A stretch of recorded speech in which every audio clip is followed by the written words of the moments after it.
नमस्कार, मैं हूं आपके साथ अनुष्का राय। आइए बढ़ते हैं आज की खास खबर की ओर। आप देख रहे हैं स्टार टुडे समाचार। दरअसल आपको बता दें कि खबर कानपुर नगर से है, जहां थाना रेल बाजार पुलिस के तत्कालीन थाना प्रभारी विजय दर्शन शर्मा के काले झूठे मुकदमों से लेकर चोरों को पकड़कर लाखों रुपए लेकर चोरों को छोड़ देने, चोरी का माल बेच लेने, फर्जी एनकाउंटर करने आदि मामले प्रकाश में आ चुके हैं। मुख्यमंत्री से लेकर पुलिस अधिकारियों से जांच की मांग की जा चुकी है। आपको बता दें, थाना रेल बाजार पुलिस ने खबर चलाने से चिढ़कर दिनांक 2 मई 24 को पीड़िता साहिबा व पत्रकार हामिद के खिलाफ रंगदारी मांगने व रंगदारी ले लेने का झूठा मुकदमा दर्ज किया। झूठे मुकदमे की आरटीआई में खुलासा हो गया, जिसमें तत्कालीन थाना प्रभारी विजय दर्शन शर्मा, उप निरीक्षक गौरव शर्मा, वादी मुकदमा फुरकान फंस गए हैं और भी कई काले कारनामे हो चुके हैं। पत्रकार हामिद हुसैन के खिलाफ हिस्ट्री शीटर गैंगस्टर बनाकर एनकाउंटर करके हत्या कर देने की दी जा रही धमकी। नेशनल मीडिया प्रेस क्लब के नवनिर्वाचित जिला उपाध्यक्ष हामिद हुसैन के खिलाफ थाना प्रभारी रेल बाजार व उप निरीक्षक गौरव शर्मा ने पीड़िता साहिबा के पति से मोटी रकम लेकर फर्जी झूठा मुकदमा रंगदारी का दर्ज किया, जिसका खुलासा आरटीआई में हुआ है। पीड़ित पत्रकार ने मुख्यमंत्री से लेकर संबंधित आला अधिकारियों से कार्रवाई की मांग की। दिनांक 11 अप्रैल 2025 रेल बाजार थाने से एक अज्ञात दरोगा पत्रकार हामिद हुसैन के घर आया और धमकी दे गया कि यदि शिकायत वापस नहीं लिया तो हिस्ट्री शीटर गैंगस्टर लगाकर एनकाउंटर कर हत्या कर दी जाएगी। इतना ही नहीं, किसी भी बदमाश को पकड़कर उससे झूठा बयान दर्ज कर पत्रकार को आरोपी बनाकर भगोड़ा घोषित करके इनामी बदमाश बनाकर गोली मारकर हत्या कर दिया जाएगा और दिखा दिया जाएगा कि एनकाउंटर में मारा गया। उपरोक्त संबंध में पत्रकार हामिद हुसैन ने शासन प्रशासन को प्रार्थना पत्र देकर अपने परिवार की जान माल व इज्जत की सुरक्षा रेल बाजार पुलिस व आरोपी के साथी पुलिसकर्मियों से सुरक्षा की मांग की है। आज स्टार टुडे समाचार दिखाएगा कि पत्रकार हामिद हुसैन ने पीड़िता साहिबा की खबर चलने पर लगा पत्रकार पर फर्जी मुकदमा। आज आपको पूरी स्टोरी दिखाएगा Star Today Samachar. Cameraman Shahnawaz Mansoori के साथ UP head in charge Vishnu Thakur की रिपोर्ट। आपका क्या नाम है? आप अपना पूरा परिचय बताएं। देखिए, मेरा नाम हामिद हुसैन है। हम पेशे से पत्रकार हैं और वर्तमान समय में नेशनल मीडिया प्रेस क्लब का मैं नवनिर्वाचित जिला उपाध्यक्ष हूं। 29/4/2024 को एक पीड़िता साहिबा पत्नी मोहम्मद फुरकान ने बयान जारी किया था कि मेरे पति ससुराल वाले मुझे प्रताड़ित करते हैं। यहां तक कि उन्होंने पुलिस पे गंभीर आरोप लगाए थे कि रेल बाजार पुलिस ने अभद्र व्यवहार किया, जिसको लेके मैंने खबर चलाया था। पुलिस ने दबाव डाल के खबर को डिलीट कराना चाहा, मैंने डिलीट नहीं किया, जिससे पुलिस रंजिश मानने लगी। वादी मुकदमा मोहम्मद फुरकान जो पीड़िता का पति था, वो पुलिस से साठगांठ करके पुलिस आयुक्त महोदय साहब के यहां दिनांक 2/5/2024 को प्रातः जाकर के प्रार्थना पत्र दिया कि 30/4/2024 को रात 9 बजे हामिद हुसैन और मेरी पत्नी साहिबा आए और 2 लाख रुपए रंगदारी मांगने लगे कि 2 लाख रुपया दे दो तो हम इसको जो है डिलीट कर देंगे खबर को। झूठा प्रार्थना पत्र दे के चले आए। शाम को विजय दर्शन शर्मा और उप निरीक्षक गौरव शर्मा से उनका साठगांठ हो गई। हस्तलिखित प्रार्थना पत्र दे करके उसमें दर्शाया गया कि दिनांक 30/4/2024 को रात 8 बजे मेरी पत्नी साहिबा और हामिद हुसैन पत्रकार आए और 37,000 रुपया ले गए। 1,63,000 बकाया है। प्रार्थना पत्र दिया, झूठा मुकदमा दर्ज कर लिया पुलिस ने। हमने आरटीआई के अंतर्गत उसको मांगा। अब मुझे आरटीआई से प्राप्त हो गया है। ये दरोगा जी, तत्कालीन थाना प्रभारी विजय दर्शन शर्मा, गौरव शर्मा और वादी मुकदमा, ये तीनों बुरी तरह फंस गए हैं, पूरी तरीके से फंसे हुए हैं। इसलिए ये तरह तरह के दबाव डाल रहे हैं। विगत 11 अप्रैल को दिन के लगभग 11 बजे मेरे यहां एक दरोगा जी आए वर्दीधारी। उन्होंने कहा कि अगर अपनी जिंदगी चाहते हो तो शिकायत प्रार्थना पत्र वापस ले लो, नहीं मार दिए जाओगे, इनकाउंटर हो जाएगा तुम्हारा।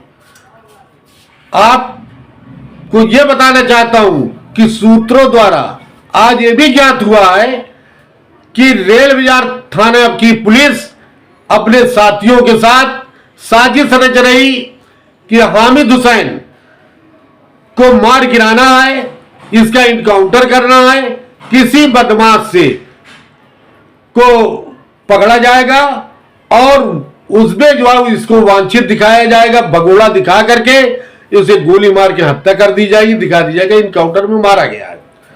आप समझिए कि पुलिस तरह तरह का हथकंडा अपना रही है। जो मुकदमे मेरे पहले के थे, पूर्व में वो समाप्त हो चुके हैं, उनका भी हवाला दे करके मेरे खिलाफ गुंडा, एक गैंगस्टर, हिस्ट्री सीटर बना के मेरी हत्या करना चाहती है। जिस दिन दरोगा जी आए थे, जो अपने आप को थाना रेल बाजार उन्होंने बताया, नाम नहीं बताया, उनका सीसी फुटेज भी मेरे घर में मौजूद है और मैंने सभी आला अधिकारियों को प्रार्थना पत्र भेजकर अपने परिवार की जान माल की सुरक्षा कराने की मांग की है। मेरी माननीय प्रदेश के मुखिया योगी आदित्यनाथ जी से और पुलिस प्रशासन से हाथ जोड़ के निवेदन है कि दोषियों पे कार्रवाई की जाए और मेरी जान माल की सुरक्षा कराई जाए। अगर मेरे साथ या मेरे बच्चों के साथ किसी तरह घटना दुर्घटना होती है तो उसके संपूर्ण जिम्मेदार थाना रेल बाजार पुलिस को पूरी तरीके से माना जाए। जो साजिश रचना है उन्हें भी उनमें शामिल किया जाए। क्या नाम है आपका? साहिबा। क्या मामला है? हमारे ससुराल वाले हमें बहुत परेशान करे हैं। मेरे फुरकान क्या कहते दूसरा नाजायज संबंध है किसी लेडीज के साथ। फुरकान कौन है आपके? मेरे पति। और मुझे बहुत परेशान करे हैं। इनके भाई बहन मुझे जान से मारने की धमकी का मेरे साथ फांसी लगाया, ज़बरदस्ती की गई। तो मैं निकल के घर से भागी। भागने के बाद मुझे क्या कहते बारात जा रही थी तो मैं उनके बीच में चली गई तो मैं बच गई। बाहर से सूचना मिली मेरी माँ को, तो मेरी माँ ने जब थाने में बुलवाया मुझे तो मुझे थाने आने नहीं दिया गया। डराया धमकाया, मुझे बहुत परेशान किया कि अगर तुम वहाँ थाने में जाके मेरे खिलाफ़ बयान दोगी तो मैं तुम्हारी माँ को गलत साबित कर दूँगा, तुम्हारी बहनों को गलत साबित कर दूँगा, तुम्हारे भाइयों को चरस गांजा इस माइक में उठवा के बंद करा दूंगा। ये बात किसने कही आपसे? इनके भाइयों ने भी धमकी दी, फुरकान के सोनी जिसान ने और चौकी इंचार्ज ने। मेरे साथ पवन दुबे ने बहुत गंदी हरकतें करी, बदतमीजी करी, मेरे कंधे पे हाथ रखा, मुझसे कहा कि फुरकान को तलाक यहीं दे दो, मैं यहाँ का बहुत बड़ा वो हूँ और मैं इसके सिवा कुछ नहीं। चाहे कहीं से भी अगर तुमने कोई भी सुनवाई की आएगा मेरे पास, मैं तुम्हारे साथ बहुत गंदा सलूक करूँगा। मेरे कंधे पे हाथ रख के उसने मुझसे ये कहा कि तुम सीधे तरीके से तलाक दे दो फुरकान को, और नहीं दोगी तलाक तो क्या कहते हैं मैं तुम्हारे साथ गंदी गंदी बातें पूछ रहा मुझसे कि क्या कहते हैं फुरकान ने तुम्हें कहाँ प्यार करा, कैसे करा, क्या करा। मेरे हाथ धर के मुझसे कहा कि ये किसने पूछा आपसे? ये पवन दुबे हो, चौकी इंचार्ज ने, पवन दुबे ने। और आरिफ हुसैन की वजह से, पवन दुबे की वजह से मेरा बच्चा छीन लिया गया। मेरा 2.5 साल का बच्चा, मुझे मेरा बच्चा दिला दीजिए, मैं बहुत परेशान हूँ अपने बच्चे के लिए। उन्होंने मुझसे कहा कि तुम्हें जब भी बच्चा दूंगी तलाक के कागज पे साइन करके यहाँ से जाओगी। पवन दुबे ने मेरा बच्चा छिनवा लिया, आरिफ हुसैन ने मेरा बच्चा छिनवा लिया। मैं मेरा बच्चा चाहिए, मैं बहुत परेशान हूँ। ये आरिफ हुसैन कौन है? ये चौकी इंचार्ज के हैं।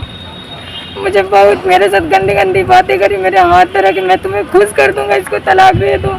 और इनके भाइयों ने गौ कसी का काम करते, मैंने कहा खुश करने की बात किसने कही थी आपसे? पवन दुबे ने कहा कि मैं खुश कर दूंगा और क्या कहते हैं आप उसको तलाक दे दूं। मैंने कहा मैं नहीं तलाक दूंगी, मैं उसके साथ रहना चाहती हूँ, मैं रहूंगी क्योंकि मेरा पति है वो। आप कानपुर कमिश्नर और उत्तर प्रदेश के मुखिया योगी आदित्यनाथ जी से क्या मांग करना चाहते हो? मुझे मेरा घर चाहिए, मेरे घर पे कोई घटना होना चाहिए, मेरे भाई बहनों की सुरक्षा चाहिए है और बच्चा चाहिए जैसे मेरे साथ रहते थे वैसे रहे।